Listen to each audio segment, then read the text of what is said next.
Well, hello, lovely YouTuber. Thank you so much for choosing to watch the podcast on this platform. I really do appreciate you being here. And I hope that you're really enjoying the content that I bring to you from all of these incredible guests who talk about creativity and what it does for them, but more importantly, just about their lives and how they've overcome difficulties. If you like the content, it would be amazing if you could, first of all, give me a little thumbs up, ding, ding, ding, because it really pushes me out into the algorithm. And that means that other people who might need to see this content will get a chance to see it. But also, as well, any comments you make underneath, anything like that, it really helps get the word out there. And of course, I love reading your comments. So thank you for watching. Sit back, and I hope that you enjoy this next episode. Well, hello and welcome back to another episode of Breaking the Blocks. I'm your host, Rachel Pym, and lovely to have your company. If you've watched any of our previous episodes of Breaking the Blocks, or of course listened on the podcast platforms, you'll have heard lots of lovely creative people talking about how creativity has helped them in their journeys, but more so about the difficulties that they face in their lives and how they're overcoming them. I thought this episode would be a great bonus episode for you with some practical solutions to perhaps help you if you're going through some similar issues. So I decided to talk to a friend of mine, Elliot Moscow, who is also a qualified life coach. In this episode, I think Elliot has given us some great words of wisdom. I certainly found it interesting. Just ways to look at things differently, or perhaps create better habits and get rid of old previous habits that no longer serve us. It was a really fantastic chat. But of course, me being me and this being this podcast, I had to delve a little into Elliot as well and ask him about his own blocks and how he'd overcome them. So if you listen to the whole episode, you will find out exactly what he's gone through and how he makes his way through his life.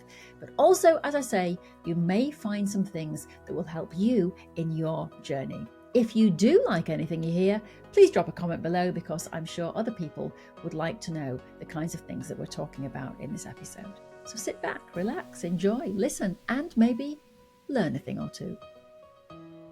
It is so nice to have you in my studio. And of course, the last time that you and I were in the studio together was many years ago for that well-known TV channel, Argos TV.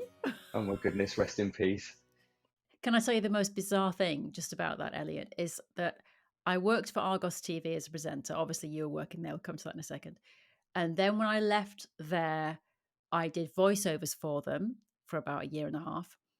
And then about 5 years later, my daughter just said to me, "Oh, I'm going for a Saturday job. So can you just run me in?" And I said, "Yeah, where are you applying?" And she said, "Argos."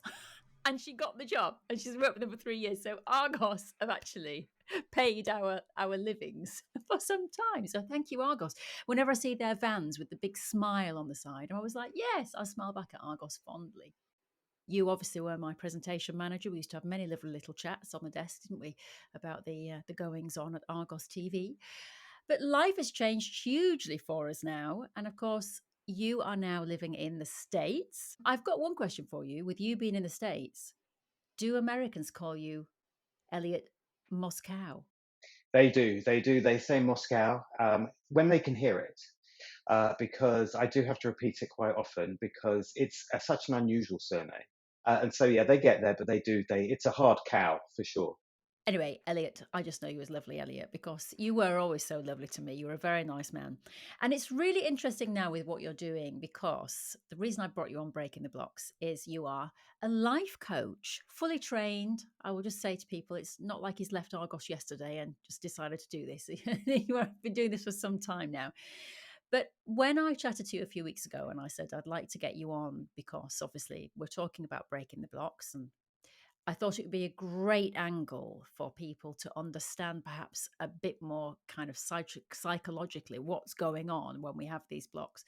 But I did say to you that I can absolutely see how you have slipped into this, new life as a life coach, because when you were in that TV environment with me, and it was a sales TV environment, you were always a little bit different. You were very calm. You were very considered. You were very approachable. I felt that you were really trustworthy, but you were just always a safe haven in that building. So it's really interesting that you've gone into life coaching. How did you make that transition then? Because did you always feel that that was within you, even in those early days? Because we're talking, what was it, 10 years ago? 10 or so years ago? Yeah, easily a decade. Yeah. Well, I mean, first of all, thank you so much for having me on your podcast because, yeah, I have very fond memories of us working together, and I was very excited when you offered to have a conversation. And so, yeah, this is really exciting for me. I don't often get to go on podcasts, but yeah, it was a long time ago. I started my career in shopping television. I was in shopping television for a very long time. I started at QVC before I was at Argos. Um, but before that, I studied psychology at university. And so I was always really interested in how we tick, mostly because I wanted to know how I ticked. I suffered terribly with social anxiety and general anxiety and all those sorts of things. And so I was desperate to know, and I just came away from it with more questions than answers. I thought about therapy, going into therapy, being a therapist, and I thought, well, if I can't handle my own problems, how am I going to be able to handle those of other people as well? And so I loved entertainment. And funnily enough, my dad was a guest presenter on QVC. He was known as Mr. Christmas. He was selling all of the Christmas products. And he said, why not see if there is a job you'd like here? So that's what I did. I started off working with the guests, just showing them onto the studio floor and all that sort of stuff. And then I worked through to a point where I was helping the guests to hone and perfect their television presentations. Yeah. So as you know, working in television, working in shopping television, you've got no feedback from your audience. So you've got to be able to connect with them without knowing in real time how well you're doing that. So something I did with them, something that we worked on together as well, was how to do that, how to create that engagement, how to create that trust, and all that sort of stuff. And so it was, again, the psychology was really interesting to me about how to do that, working with the presenters because it's a high pressure job. So understanding you guys, understanding the audience, and all that sort of stuff. Flash forward. So I thought, what can I do? What can I use from what I had already? And that was coaching. And so I professionally certified as a coach in 2018, and been loving it ever since. And now we're in the United States. That's what I'm doing here. I think it's really interesting that you say, actually, you mentioned there about the therapy, thinking about being a therapist, but then you went down the life coaching. So what is the difference for people who are listening between having a therapist and a life coach? That's such a good question. And actually, one of the most challenging things for any life coach to do is to define what we do, because it can sound a little bit woo woo and it can sound a little bit, what are you talking about? And so it is good to compare it to other disciplines. So, first of all, to answer your question, the main difference between therapy and life coaching is that, in general terms, therapy looks to the past to solve past trauma, past issues, past experiences. And once you're able to do that, once you heal the past, you can potentially move forward. But the role of the therapist mainly is to help you heal in the past. Yeah? There are disciplines outside of that, and that's why there are crossovers with what life coaching does as well. So life coaching isn't therapy so much as it is about using the past to understand where we've come from to be able to then propel ourselves forward. What we do is to help people to fulfill themselves in life, yeah, to reach their goals, to achieve whatever it is that they want to achieve, by helping them to overcome the blocks that they experience that stop them from doing so. You know, similarly to sports coaching, the practice of sport coaching is take somebody who already has talent and to propel them into achieving greatness through their sport by understanding the things that they don't do so well, to giving them techniques around doing things better and giving them that awareness. Life coaching is similar in the terms of helping us to understand, as you do through your podcast, what are the blocks that we experience that hold us back? You just reminded me there, Elliot, when you said about the sports people, it's the same kind of coaching. I've seen some fantastic interviews with the sadly departed Kobe Bryant. Came across as such a lovely, calm, yeah, very sort of sorted person, really. I've seen a few interviews with him where he said the biggest block, the biggest problem is not how good you are on a track or how good you are at football or how good you are at basketball. It's resilience, it's staying the course, it's staying the distance. You have to keep trying every day. I remember many, many years ago that somebody told me that about a story. I think they'd met Daley Thompson or they'd interviewed him or something. They said, when you train? And he said, every single day of the year. And they said, apart from Christmas Day. And he said, no, I train on Christmas Day as well. And they said, why? And he said, because I know my competitors aren't training on Christmas Day. So I do, because I'm one step ahead. I get an extra day. And I just thought, wow, that is such an attitude. But that's a thing that we don't see, do we? That constant effort, that consistency in doing whatever it is that you do. That's a really big key thing, which, as you say, is the same sort of thing with sports and life coaching, that link. I would imagine that's what you're saying to people is you have to be consistent. You have to keep showing up for yourself. That's exactly right. And it's also to do with, we've spent our entire lives with stories that we tell ourselves going round and round. And we probably haven't taken a break from those stories for most of the time that we've been living. And so if we're going to try and introduce something new, then we have to repeat it in order for it to replace what has happened before. And so for a lot of athletes, that's the same thing. You know, if you have, let's take a tennis player, for example, if they have something in one of their strokes, their forehand, for example, that they have built a bad habit into, they've got to practice the new habit in order for it to replace the old habit. And so it's exactly the same in life. It's also, you probably remember in the 80s and forever probably, the idea of positive affirmations, right? And so, you know, it's easy to push back against positive affirmations and say, you know, just by saying something isn't going to make a difference. And I feel very strange about saying it. And I'd say it once and didn't do anything. So that's where I let it go. And the challenge with that, the difference is that if you bring it into your conscious mind and you repeat it constantly, even if you don't believe it at first, your brain hears it, your mind hears it, and so it starts to create a change. And that's why mindfulness has become so popular and so effective, because we've moved away from this idea of just saying positive things makes a difference to a point of being more aware of what's happening in the moment, helps you to break the cycle of the things you were saying to yourself previously. Yeah, I heard, was it Mel Robbins recently saying, don't ever talk about yourself in a negative way. Don't ever put that out there because your brain is hearing what you're saying and it's thinking it's real or it's thinking that's what you really think of yourself. And it's interesting because, like you say, when we get a bit woo woo, because we talk about, putting intentions out there and manifesting things. And then people sit there and go, well, how can that be possible?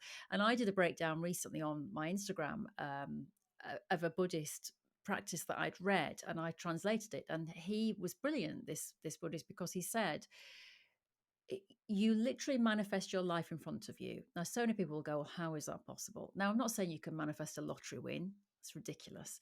But he said it all begins with your thoughts because your thoughts become then what you say, and what you say becomes a habit, and what you habit is your behavior, and then your behavior is what you surround yourself with people with like behaviors, and then it becomes part of your life, and then your life becomes your destiny. And if you start with negative thoughts, that's where everything continues to go wrong. But I think this is something I'm going to say now. So many of our lovely listeners will have this problem. You're going with the flow of life. I had this amazing 3 or 4 week period where people kept popping up in my Instagram feed that I thought were amazing. I contacted them. They said yes. We've done podcast interviews. They're doing classes with me. I was getting bookings. It was like, wow, what is happening? And I don't know when that stopped.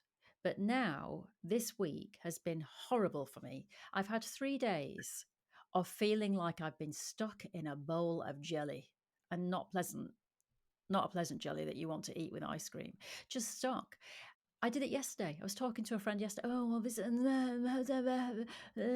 saying all these negative things. Sometimes then you can almost worry and think, oh, I've put bad things out in the universe. Now only bad things are going to come. You see how the brain works? You go crazy. So tell us about this flow of life and what we do to not chastise ourselves. And and is that normal? It is entirely normal. It is entirely what it is to be a person. You know, if you go all the way back when we were sort of first coming into consciousness, living in our caves, trying to get from one moment to the next, not get eaten by wild animals, protecting ourselves with maybe a spear or a stone hammer. You know, it was all about survival. And so the way that we have evolved since then is that we've always maintained that survival instinct. Our biggest fear as a species is our mortality, our fear of death. Okay, and so it sounds a bit morbid, but at our core, that's the thing that we're most scared of. And so, what we want to be able to do is control everything. It's our ego, if you like, that is always watchful for that moment where we're going to get ourselves in trouble. And through evolution, that ego has taken control of our personality. And so it's the first voice that we hear. We hear, you know, as soon as we perceive something bad to be happening, our ego goes, trouble, trouble, trouble, existence is on the line. And it's really not. It's just that we feel that we're out of control. And so the first thing to do is to be just aware of how life changes. Life is not an easy flow that we can control at every moment. Life is generally something that happens to us. And so just be aware of that ebbing and flowing of life and being aware of when something bad does happen, it doesn't necessarily mean it's the end of the world. And then being able to accept that. I was going to say, and it doesn't mean it's going to continue. It's accepting that bad things will happen. I mean, yes, I was talking to someone and she said to me, the thing with life is, and she was 75. So the thing with life, Rachel, is it can't always be good. It won't always be bad. You'll have amazing times and you'll have some boring times. And that's life. And, it's so simple. That's so true. And actually, I think that we learn the most when things are difficult. So, in a way, we have to keep being put in these challenging situations in order to learn, don't we? So, we have to reframe the thinking about those situations. And absolutely, and reframing is one of the most powerful tools that we have. I think it's also important to put it into context because there'll be people who are listening who think to themselves, well, you know, there are some terrible things that happen. And there are terrible inequalities in the world. We only have to look at the news currently, and you know, there is a lot of bad news out there and a lot of bad things happening to good people. And so it's important to remember that, yes, there are some terrible things that happen. People do experience trauma. And that's not to say that life coaching, for example, would be able to help somebody work through that. And that's why we have things like therapy, community, support groups, etc. For extreme situations and experiences, it's important to remember that we're not just saying, oh, you know, you can view it as neither good nor bad. It's just something that happens, and so yeah, well, you know, like this many people died, or I don't feel like I can ever recover from that. So it's accepting that there are negative consequences that happen. What we can't necessarily say is what the ultimate consequence will be for that. And let's bring it away from politics or world issues. Let's talk about individuals, right? So there's the Buddhist idea that there is no such thing as good or bad. There are only experiences, and how you perceive those experiences or how you're able to let go of those experiences will determine what happens next. Let's use an artist, for example. Somebody who may be feeling like they are painting the best painting they have ever created. They make a stroke or they get knocked and paint goes all over the canvas. It's a disaster, and you could perceive it as a disaster. But for that artist, it may be that somebody comes along and says, oh my God, that is an incredible piece of work. I absolutely love it, right? I would like to take it. Or the artist says to themselves, to your point, what did I learn from that experience? What will I change? to either make sure it doesn't happen again, or wait a minute, that's created an effect that I've been looking for or didn't know I was looking for and I want to use again. It's about the context and the perception, if you like, and then being able to reflect on it non judgmentally and then use what you learn to do something else or do the same thing if it worked for you in the future. The question that I generally ask my clients when I'm working with them when they describe any situation is, how would you see that differently if you weren't judging yourself, the other person, or the situation? Or how did this situation serve you and how did it not serve you? Let's be clear about that and then make a decision about what you want to do next.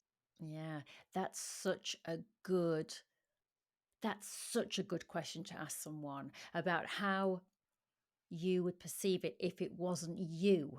I said this actually in one of my YouTube tea time tutorials with Gary. We do a little bit of mindfulness at the beginning before we do a creative exercise.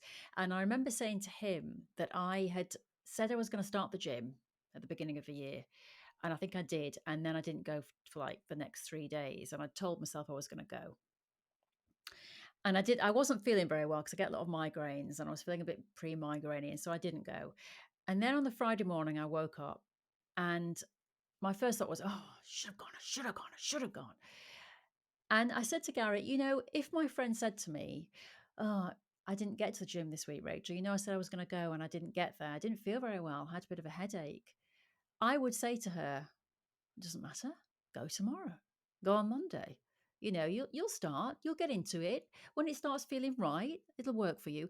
I wouldn't turn around to her and go, well, you have just ruined everything, haven't you? You've spoiled it. You're never going to get fit now. You're home. And these are the things that we say to ourselves. We have to treat ourselves like we are treating a friend. If it were a child, how would you react to that child, right? And so if a child falls over, you don't berate them. If they don't do something, well, maybe you do, but we still come back to the the love of our children, right? And so there is always this idea behind everything that we do, everything that we feel for our children, this idea of love, compassion, empathy. So if we can show it for our children or a child, why can't we do it for ourselves? And the difficulty is that we see the things that we do, and especially the things that we don't do, as an impediment on our character. Yeah, we say, "Oh, yeah, that's another black mark for me," and then we hold on to it, and that's it. We carry that. We build this bank account of black marks. You want to use the bank of Rachel, and you don't want to put bad stuff in there. You want to put good stuff in there so that when you need to take it out again, you can look at it and say, yes, look at me, I'm amazing. It's not easily done. These are lifelong practices. And as I said to begin with, we spent our entire lives building up to this moment. We are the person we are based on everything that's happened to us, everything that we've done, everything we've experienced, and our perception of it. And so that takes some time to comb through. It takes some time to become aware of and to start to scoop out and replace with something else that's going to serve us. So yeah, it's not easily done. If I may, I'll just give some context around that as well. From a crafting perspective, yeah, if you were starting quilting or if you were starting sewing or anything like that, then for some people, the basic principles are really tough. And some people just grab it immediately and they get it and they move on to the next point. At some time in everybody's experience, whatever they're doing, if it takes development to get good at it, you will hit a wall at some point. Okay. And so it's about recognizing that that is just where we are in our experience. We will get through it, but it's very much about how we approach it and how we think about it that will enable us to do it. Apart from putting contact lenses in, Elliot, I tried that today and I gave up. I did. I nearly cried. I got one eye in. It took me ages to get the second one in. The guy was brilliant. He was like, take your time. But I hadn't eaten. I had a headache. I hadn't gone best prepared. And then I got them in. They weren't amazing for my eyes, just because I've got a lazy eye. And then I had to get them out. I couldn't get the second one out, Elliot. So then we had to get an optician. And then she was like, you haven't got a lens in there. I said, I have. And it was tucked right at the top. And I went, Oh, that's it. That's it. Get me my glasses. I no. So no, I'm not going to apply those principles with contact lenses. But yes, with quilting, I think, like you say, anything like that, you have to keep going and you have to take your time. And that's the biggest thing. And in my classes, people always, there's an expert teaching who's been doing it for 15 years. And the times, Elliot, that people hold up their work and she's having a look and they go, well, here you are. Oh, it's nothing like yours. I mean, da, da, da. And the times I've said, why would it be? You've just spent 2 hours doing this that Kathy has been doing for 15 years. How could it possibly be like hers? But it's still beautiful because you've created something. And I always say to Elliot, to people when they come on the classes at the end, and I genuinely mean it. I mean, my regular clients are probably sick. It's like listening to the aerostess every time I get on a plane. Exits to the rear and the left. But I always say it. At the end of the class, I say you should all be so proud of yourselves because you are investing in your hobby. You're getting some money together, you're paying for a lesson, you're investing in your hobby and in your time, and it doesn't matter what you make. You should be proud of the fact that you are looking after yourself and treating yourself in this way. And that's so yeah. true. Well, isn't life hard enough? Again, a lot of the work that a life coach does is to help uh, our clients to find the right balance, right? So balance is important because we do have to take care of our basic necessities, right? We need to clothe, house, and feed ourselves, yeah, and our families, right? But for some reason, and certainly in the US, there's this society of work, work, work. Yeah, if you're not working, you're not achieving, and there's creates this incredible imbalance between providing for others and your basic needs, and also what you need at your core. What I love about crafting is that it fulfills so many things. It's fulfilling. Number one, if you love it, it's people are passionate about it. It's skill based, it's craft based, it's artistry. There's so much of it that is empowering and fulfilling and absorbing and all of those things. But if you're sitting there doing it and you're feeling guilty because you think that you should be doing something else, then you're losing so much of the experience and the reason that you're there. And we could say that about any aspect of our life, right? We could say that about anything that we enjoy or anything that, the person who is doing a job that they absolutely love is also feeling guilty, even though they're providing. They're feeling guilty because why is it? Why is it I'm doing something that I really enjoy or I'm able to do that? I mean, not everybody feels that way, but guilt is another thing that comes in that our ego is telling us that you've got to be aware that this isn't going to last forever, and the guilt is there to remind you that this could just change for you and you need to do something else about it. It's like, no, if you're in the moment, then anything can be an experience that you can gain something from. One of my favorite films as a kid was Mary Poppins. Yeah. And I love Mary Poppins because of her attitude towards life. Even tidying up can be made a game. Even taking medicine can be turned into something a little bit pleasurable. And the core message of a story like that is this idea of you can take control of how you feel and what you do and what you think. And by doing so, it doesn't make everything better, but it does allow you to decide how you want to feel and what you're going to do next. I've got a spoonful of sugar running through my head now. Just a spoonful of sugar. Uh, as you know, I used to break out in song all the time on Argos TV. Loved it. I probably cost them millions of pounds, in licensing rights.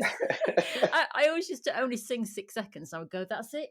6 seconds, 6 seconds, we're all right. I made that in my head. I don't know if it was 6 seconds. Anyway, no, that's very true. That's very true. She did have that wonderful kind of joyful look at life. And like you say, try making those things enjoyable. I do that when I tidy. I actually put music on my headphones.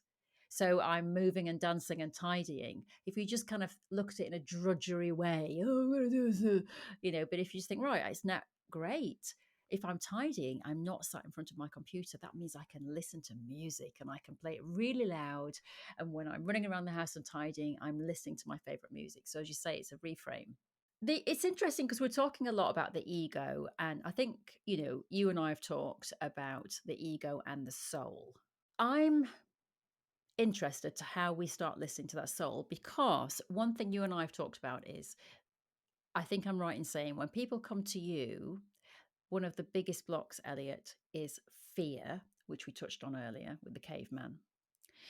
And fear really is the ego, isn't it? Trying to protect us.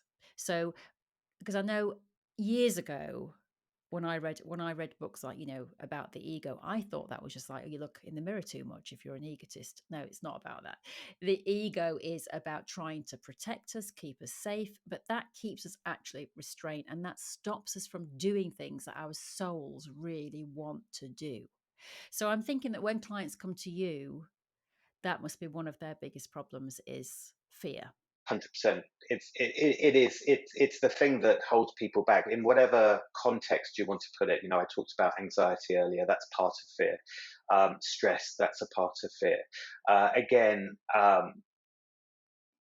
depending on how it manifests itself and depending on how chronic it is, meaning how it affects one or more parts of your experience and life, then there are lots of ways to approach it, and therapy is an enormously helpful one. I'm a massive supporter of therapy. I've been through therapy myself.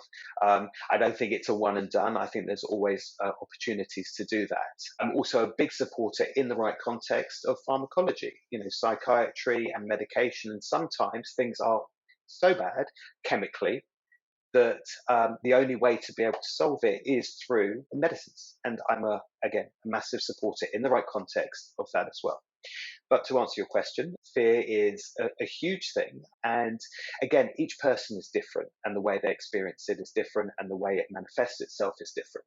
If you like, the ego is the big voice in our head.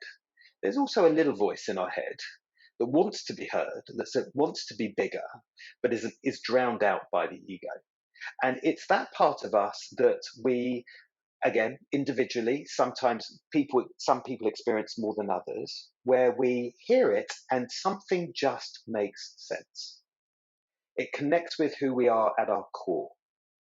And so what we're doing in our sessions is helping our clients to uncover it, to get a better sense of what they are hearing and to be able to hear it more often.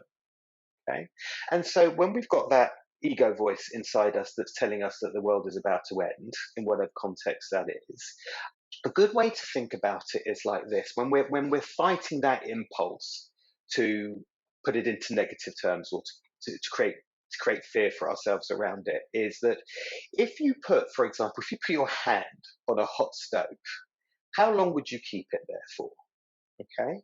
So most people would be like, okay, as soon as I feel it burning, I take my hand away. In the same way, when we're having those thoughts that generate fear, that generate anxiety and stress, if we keep replaying them, then it's like keeping your hand on that hot stove. So what we're trying to do, first of all, as I think I mentioned earlier, is creating awareness around those thoughts and stories and dramas, and bringing our non-judgmental awareness to them, because that our ego loves that. Our ego wants us to do that. Our ego says, okay, so you've heard it now, you know what I'm doing, but that's just who you are. So you're just going to keep doing it. And we go, oh goodness, so that's who I am, is it? No, that's not who you are. That's just your safety mechanism coming into play. Okay, so I hear you. I can hear what you're saying. You're not helping me. So I'd like to be able to focus on something else. Okay, so recognizing that that is happening, and then saying to ourselves, each time that we hear a negative thought or feeling, I'm going to take control of it and decide to focus on something else. Now, by that simple awareness, and by continually bringing that simple awareness, the ego becomes quieter. And then we can start to hear the other part of ourselves. A couple of things that I do, and a lot of life coaches do, is that we do mission statements. Mission statement works with our clients, which again helps them to be able to hear that, hear their core self, because we ask them questions that they give some answers to, that we then can pull together for them to get a sense of what they're saying to themselves at their core. So that's something else. Another thing we do is the whole purpose is to ask questions so that that little voice can hear us rather than the ego. And then when the client answers those questions, they are answering it from that place rather from the other place. And another thing that can help a lot is mindfulness, mindfulness practice, whether that is meditation, whether that is yoga, or mindfulness practices such as paying attention to sounds around you, paying attention to what you're feeling. Any sensation that you focus on stops the continual flow of the ego talking and being able to quieten it so that we can hear more from that other side of ourselves. Yeah, it's about breaking those patterns, isn't it? So easy to fall into those patterns of behavior that have kept you in that place, and probably a wrong place, particularly if it's come from trauma, from childhood. You end up in these behavioral patterns to protect yourself. But actually, what you're doing is you're just keeping yourself locked in a box, and the real you is not getting a chance to come out. And those behavioral patterns, of course, can be destructive as well, particularly if you're so fearful that you can't develop a closer relationship with someone, or you can't go into a class because you're terrified, or you can't change that job because your ego says it'll go wrong, always goes wrong. So you end up locked in, and that's really sad. Yeah, so we talk about like a gremlin. People often talk about the monkey on the shoulder or the parrot that's always telling us these negative things. We also talk about them in terms of gremlins. And to your point, we create the gremlin, or the gremlin is created in our formative years, usually around the age of 2 or 4. Something happens at that time that creates a trauma in us that the ego or the gremlin then protects us from. Yeah, so then we don't engage in it again, to make sure that we don't feel embarrassed or worthless or hopeless or hurt. Yeah, and that just proceeds through the whole of our life. And so, one of the things I was touching on was the idea of we speak directly to the gremlin. We name it, we look at it, and we say thank you, but now I don't need protection from that. So give me something else, give me a different message. We work out what that message is going to be. So when we hear the old gremlin message, we turn to it and say thank you, no thank you. What's the new message that you have to turn? Yeah, do you know, it's interesting. There's a crossover, I think, with hypnotherapy as well, with what you're doing with life coaching. Because I'm like you, I've had therapy, had it for 5 years. When I met my husband, because he had a little boy, and it brought up all sorts of childhood divorce issues for me. Therapy was brilliant. But I then developed anxiety. Funny enough, Elliot, it was after Argos had finished.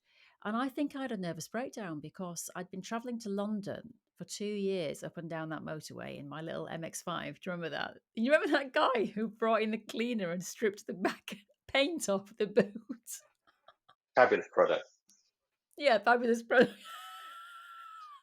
He insisted it was my car. I was like, it was perfectly shining when I came in today. Now it's got no paint. Anyway, but I think it did when that finished, that job, and I'd been doing all that traveling, and obviously the stress of, because we all lost our jobs. Let's be honest, we didn't choose to leave. The channel shut down, but I think it was the traveling, the tiredness, but the fear, the anxiety, everything kicked in, and I had to go to see a hypnotherapist because I developed insomnia. And I said to Tony, I've got this terrible, insomnia and anxiety, and the panic attacks started. And my, whatever it was that was telling me, you're going to die, you're going to die, you're going to die, you have to see, and it was awful. And he said, the worst thing you can do with a panic attack, and the worst thing people can say to you when you're having a panic attack, by the way, is just be quiet. It's fine. You're fine. You're fine. You're fine. Because what that says to the voice, which is what you were just talking about, is we're not listening to you. And he said, and what you have to do, you have to talk to that voice and go, thank you for trying to protect me. I guess it's the ego again. Thank you for trying to protect me. I know you think we're in danger, but I'm listening to you, but we're okay. We're not in danger, but I am listening to you and you're very important and thank you. And it seemed bizarre to me, but I thought I'd try it after doing sessions with him as well, where I did go under hypnotherapy. It was brilliant, Elliot. It was so brilliant because that's all you have to do. And like you say, that ego is just like, listen to me. And when you go, I'm listening to you, it kind of goes, oh, all right then, and quietens down. But when you're trying to rally against it, by I'm not listening, which is what I always talk about, running away from things. I'm not listening. No, pushing it down, push the feelings down. Don't have feelings. No, push them down. They're just going to get louder until you explode. Or Yeah, in my case, I think I had a nervous breakdown because I was pushing everything down. yeah. And these are big experiences, and they are traumatic, and because they impact not just you, your family, and everything like that. And so these are understandable, very normal human experiences that, if we don't deal with them, then they continue to have an impact. And I talked about putting your hand on the hot stove. Some people may think, all right, if I suffer a traumatic event, are you saying then I just have to let that go because I just need to take my hand off the hot stove? It is important to go through the process of feeling and experiencing. Yes, of course. That's not what we're talking about here. What we're talking, the part we're talking about is that, for example, to experience the death of a loved one, which is possibly one of the hardest things for anybody to experience and to be able to deal with. If you don't go through that period of mourning, of really feeling and understanding and accepting the impact of that person's life on you and how that is coming out emotionally, then, as you say, if you try and compartmentalize that and push it down, it tends to leak out, and it leaks out at the time you least need it. And the general impact it has is so great that it takes a while to get back to a feeling of sense of normality. Whereas by being able to experience it, be aware of it, accept it, allow it to be, and then once you've done that, to think about what comes next, that tends to be a more productive way of dealing with very strong, intense emotions. Now, here's the big question that I think a lot of people are shouting out right now or saying to themselves, and people will come to you with this question, which is, Elliot, I don't know what I want to do with my life. I'm not happy. I'm in a job I don't like, but I don't know what I want to do. The one thing that we would be doing, that you would be doing yourself but may take longer, is peeling away all of the stuff that's in the way of you being able to be clear with yourself, if that makes sense. There's a difference between being happy and being fulfilled. So being happy is an emotion, and being fulfilled is a way of being. Okay, so the difference is that there are many things that can make us happy. Yeah, and happy is a sort of a transitional mood and feeling that occurs as the result of experiencing something. Okay, fulfillment is a way of being. We can be fulfilled even in things that we don't particularly like doing. Right. So, for example, you were talking about earlier about when you have to do the tidying, you like to listen to music. Okay, the music makes you feel happy.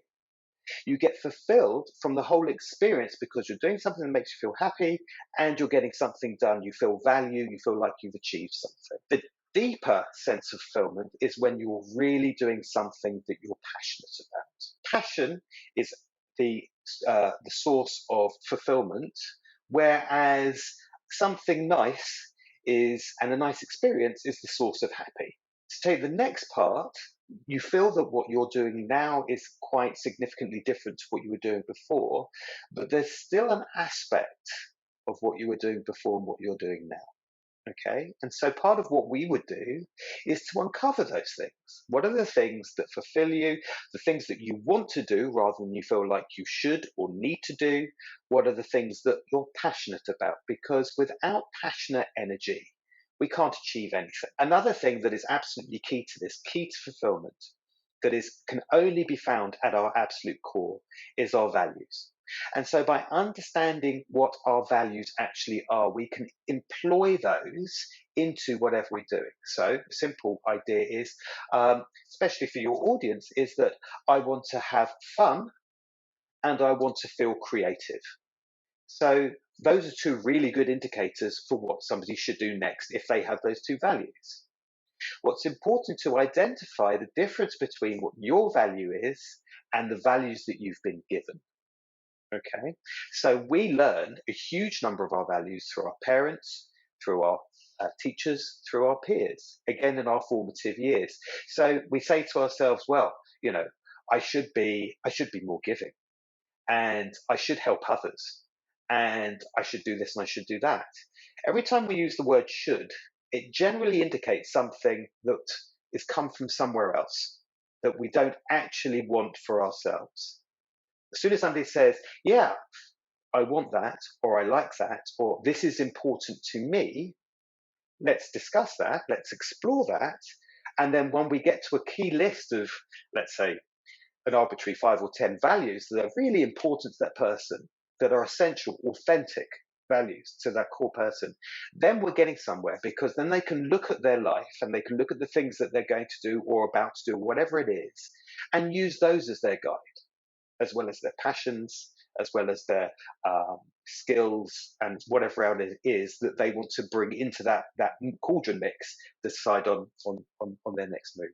I love the way you're explaining things, Elliot, but the way you're explaining all the ways you would, help someone in their life is brilliant. And I can see why it absolutely works. Like for me, therapy did, like hypnotherapy did. That's the same with my hypnotherapist. He peeled off all the layers. It is very rewarding. And ultimately all the work is done by the client. The work is not done by the coach. In terms of, our role is to listen, to ask exploratory questions, and to hold a space where there is no judgment. But apart from that, the insights that each person gains is through their own work, and then how they use that is entirely up to them. So we're being rewarded for you doing all of your work. Having said that, for a therapist or a coach, a mentor, a consultant, anybody who is bringing a level of expertise, and especially where therapy is concerned, and life coaching as well, is that where you are dealing with massive experiences that have far reaching emotional reactions to them. It's being in somebody who has the skill and the training to be able to hold that space for you, so it's safe for you to experience those extreme emotions and then be able to come back to who you are, and walk out of that session feeling like you can move forward. Often when we try and deal with those experiences and emotions on our own, then it can be overwhelming and it can be too much. And so if you are the sort of person who feels like you are experiencing something traumatic and extreme, then it's always a wise decision to search out help. Yeah, definitely. 100%. Yeah, absolutely talk to someone. Well, here's the word that we haven't used yet. And I did read this the other day, Elliot, that it was one of these huge guru guys who was saying, if you have a passion, brilliant. But in order to make it really successful, it has to be a purpose. You have to find your purpose. Now, what's your feeling on that? Because I've heard you talking about finding your passions to get fulfillment. But what about finding, because to me, that's a big word. Little P purpose doesn't need to be anything wild or significant or world changing, right? That's our ego talking again. That's this fear of our mortality speaking again. It's saying, what did you achieve in your life? At the end of your life, when you're on your deathbed and you're lying there and you're saying to yourself, oh my goodness, what did I actually do? What's my legacy? That's your ego saying, I don't want to go. I want to be here forever and have my impact and all that sort of stuff. So in order to get through the day, just think about, what's your little P purpose? What's your guiding light? What's the thing that at the end of the day you can say, I did this against that and I feel good about it? That's all you need to have. It could be, I want to delight people with my cooking. Did the kids come in? Did my spouse come in? Whoever it is, did I make something today that I was proud of and somebody enjoyed eating? That's a lovely little P purpose. Big P purpose, let's leave that for, the gurus, and for the people who feel like they can actually make a difference in the world.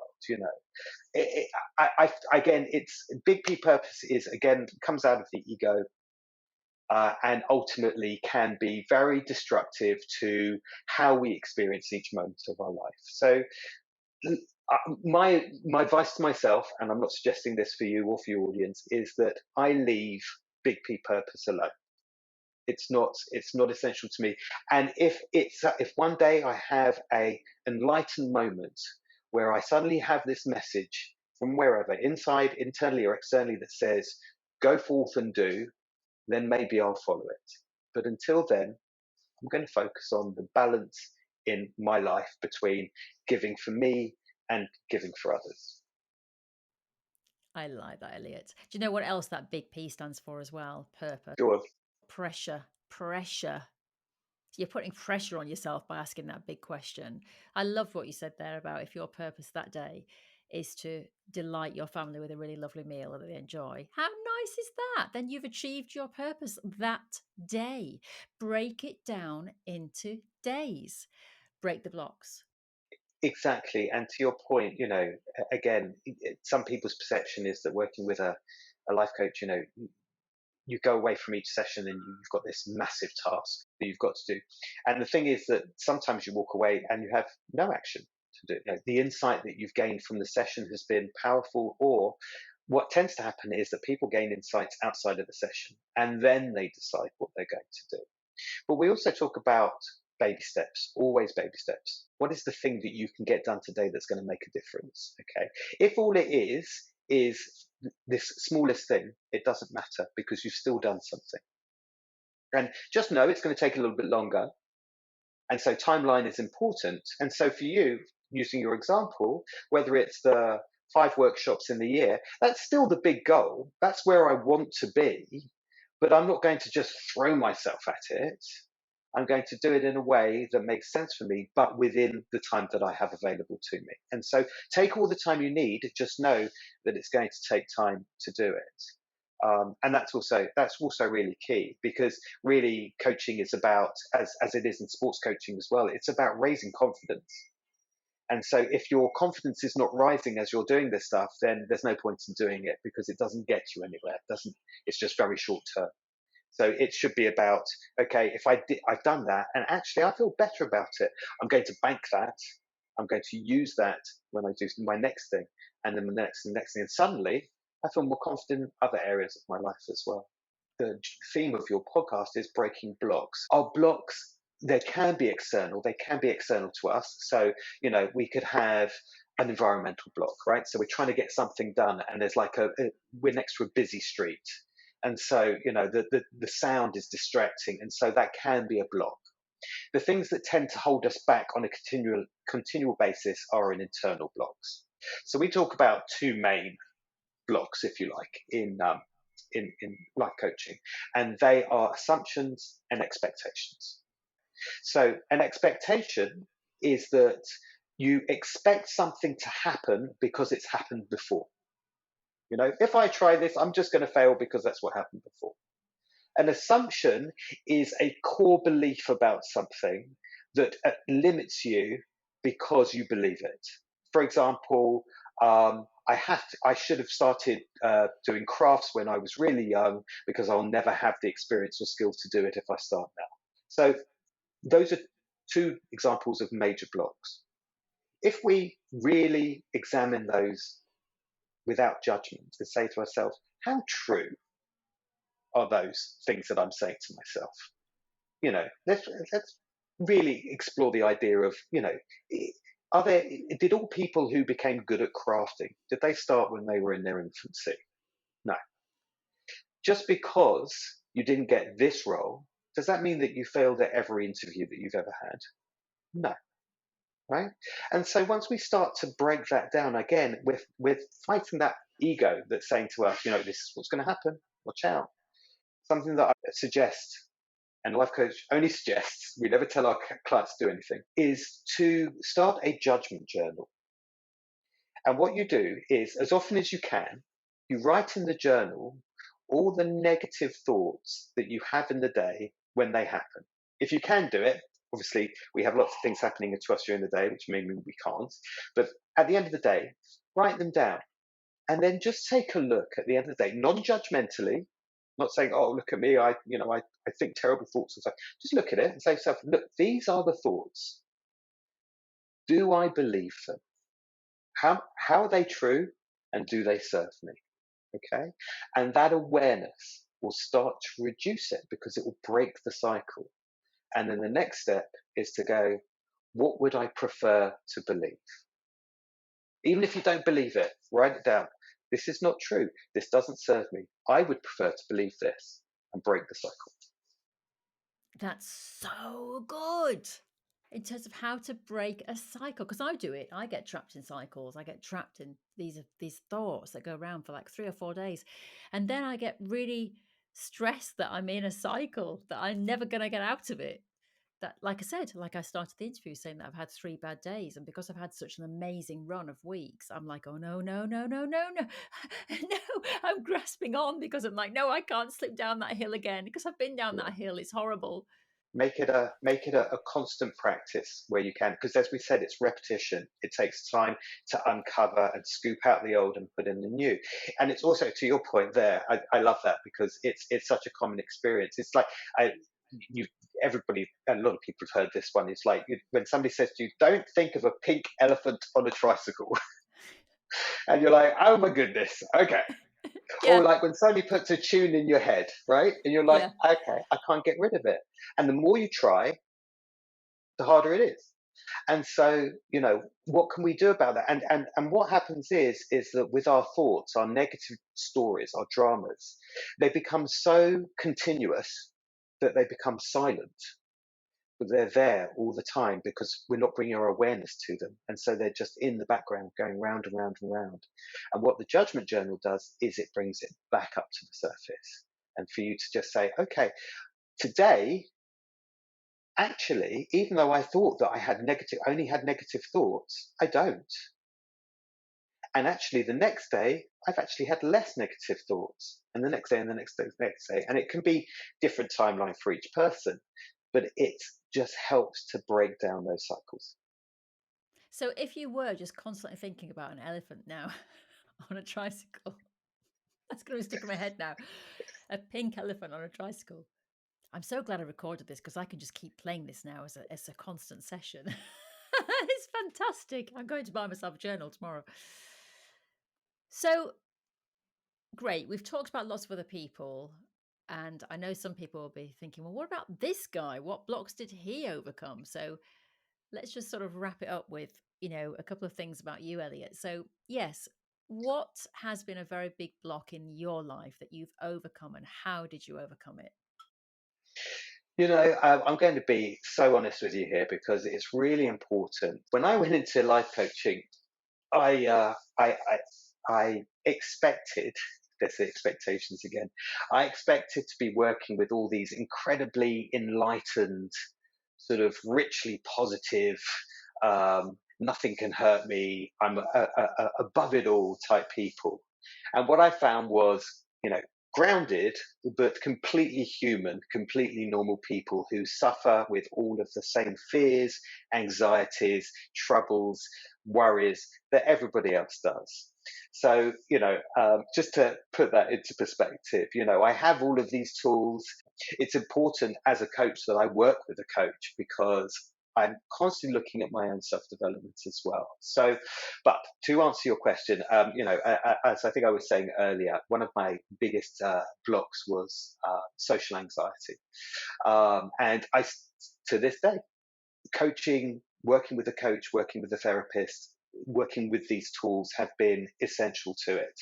Because what I did first of all was I thought a really good idea, and I guess in a way it was to do martial arts. And so I practiced martial arts for 10 years and I pushed myself out of my comfort zone.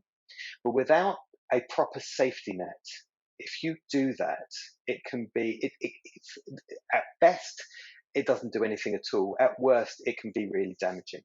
And so, I realized that actually just pushing myself out of my comfort zone wasn't going to help. But by doing the internal work, by recognizing um, the experiences that I'd had as a child that had created that anxiety inside me, to utilize this self awareness and self acceptance and this banking of positivity around the great stuff that's happened in my life, the experiences that I've had, the times I've been in really pressured situations that have worked out great, and just using those to as a foundation for going into social situations, going into presentation situations, work situations. Does it solve it? Not always. Does it help? Absolutely. Does it enable me to be on an even keel and to be able to be effective? 100%. And, again, that's something else important to recognize is that some of these things can be helped by um, sort of working consciously through them. Other things can't be. Other things need other interventions to be effective. Another one of my blocks was that at our core, the block that we all share is I'm not good enough. And that is it's an ego response, again, protection, to stop us from doing anything that might injure us or affect us negatively. My one was that nobody thinks that I have any value. And so you can imagine how damaging that can be. And that's a very common uh, barrier and block. When you look at the dramas or the storylines you're telling yourself, have a think about what it is, what is the I'm not statement is behind that. And a lot of the things that I was telling myself was because I felt I had no value, and I thought that other people saw me as having no value. So I would just put all of myself into social, professional, personal situations without thinking about what I was getting back from it, and it was exhausting. And so again, recognizing that that was one of my sort of core self-fulfilling prophecies, and being able to go, that doesn't help and it's not true. What can I say to myself instead was greatly impactful for me to make a change. People who normally have low self worth will actually, I mean, they might dip their toe into social situations, but as soon as they start feeling, like you said, you were exhausted by it, but as soon as people start feeling anything towards those situations, they will then run like the clappers the other way, because it's like, I've got to avoid those feelings. So that's interesting that you kept throwing yourself in all the time and you didn't run, but yet you had these feelings of so low self-worth. Yeah, yeah, we're complicated beings. We really are, Oh, and we tend to overcomplicate ourselves as well. But at the same time, these aren't necessarily easily explainable uh, ways of being. Let's say, some people identify as being introverts, some people identify as being extroverts. When you look at the impact of the pandemic, that had deep impact on both types of personality in different ways, in different extreme ways.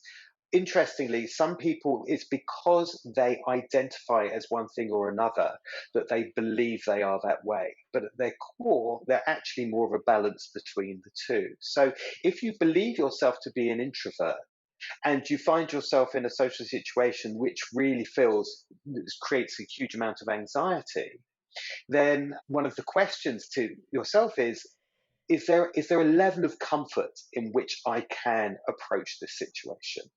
And if there isn't, then back away. But if you need to be in that situation because of, for your livelihood or whatever it is, what is a way that you can reframe it that helps you be there while also acknowledging how you feel you are centrally, if that makes sense. I think I might be yes. overcomplicating it, but I hope that makes sense. Yeah, it does. It does make sense.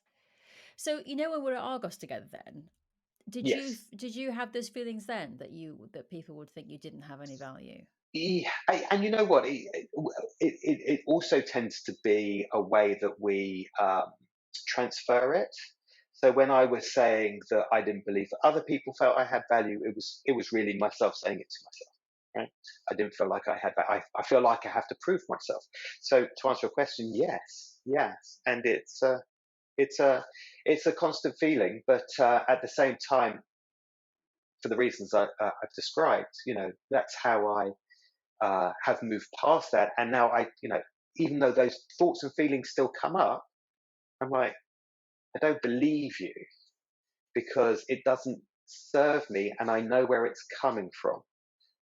And so when they come up, I'm like, yeah, but that's not true, and I can find so many examples to tell me that it isn't true. But to answer your question, yeah, yeah, in high pressure situations, I feel like if I don't if I don't demonstrate that I have value, then nobody's going to think that I do. That's really interesting, Elliot, because I can see that at Argos. We shouldn't really talk about what happened in Argos TV land because shopping telly channels are big, serious business.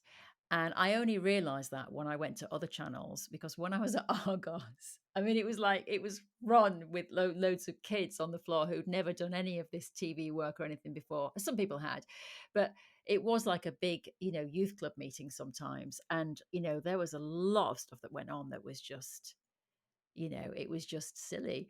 But you in particular, Elliot, your emails, I remember they were like essays, but you really did. You were absolutely, on it.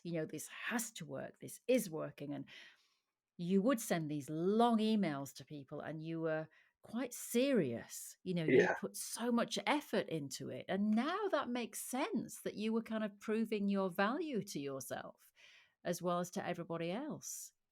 But some people probably did see you as just being too much, too intense. But that's because they were that makes just mucking about. I mean, it was extremes there. But you were very intense and you are way more relaxed now.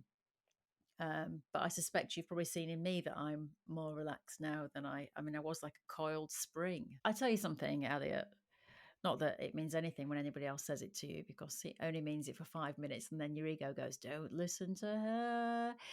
Um, you've added huge value in this podcast to people. I know you have, because you've said so many amazing things.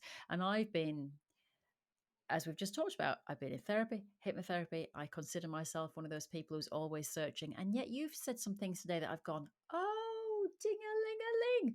That's brilliant.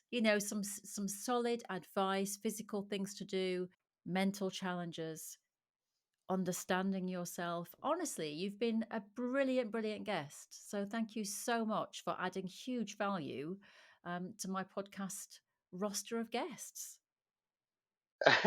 Thank you. I appreciate it.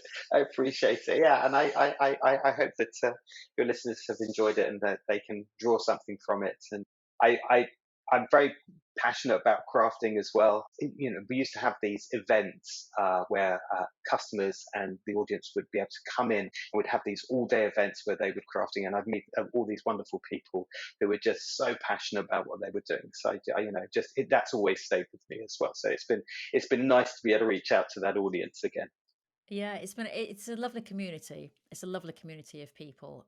I think that it is an interesting word, community, and I do think the crafting community really is a great gathering of people. So I feel very lucky to be a part of it as well. But yeah, well, do you know, Elliot, as I was talking to you there, thinking about retreats, I mean, I can see a retreat in the States where I have you with the life coaching. I've just met this amazing creative writer. He wants to do some creative writing workshops. I've got a great artist, Tim. I can see it. This is going to be, we're going to sort people out on this retreat. I can see it. I'd be honoured. I'd be honoured. Well, it's been lovely reconnecting with you, and we're not going to leave it another 10 years. I'll be on the phone to you next week. Elliot, just talk me through. Just talk me through like you'd be like, I'm going to start charging you, Rachel. Well, I will put all of your details as well, obviously, in the information below, because you never know, somebody might want to start working with you and find their passion and see what can make them happy. But thank you for making me happy today, and I know our listeners as well. So yes, you are hugely valuable, Elliot, and never forget it. Thank you. Thank you, Rachel. I really enjoyed being with you. Thank you. Just before you go, lovely listener, can I ask you a favour? If you have a friend who you think would enjoy listening to this podcast, would you mind please telling them about it? It helps me to spread the word, and you never know, they might get a life lesson out of it, or at the very least, just have a lovely 40 minutes of relaxing time for themselves. The second thing to say is that if you have enjoyed this, it would really help me if you would give me a little quick like or a comment, especially if you're listening on one of the podcast platforms. It just means that when anybody lands on the page, they can see that people have reviewed it, they've liked it, enjoyed it, and got something out of it. So if you wouldn't mind leaving me a review, that would be amazing. And the final thing to say is that if you are a business and you're thinking, how do I get my message out there? Well, you could do it on this podcast. All you have to do is reach out to me, Rachel at breakingtheblocks.com. Thank you so much to everybody who's subscribing, listening, liking, leaving comments, and just generally enjoying the podcast.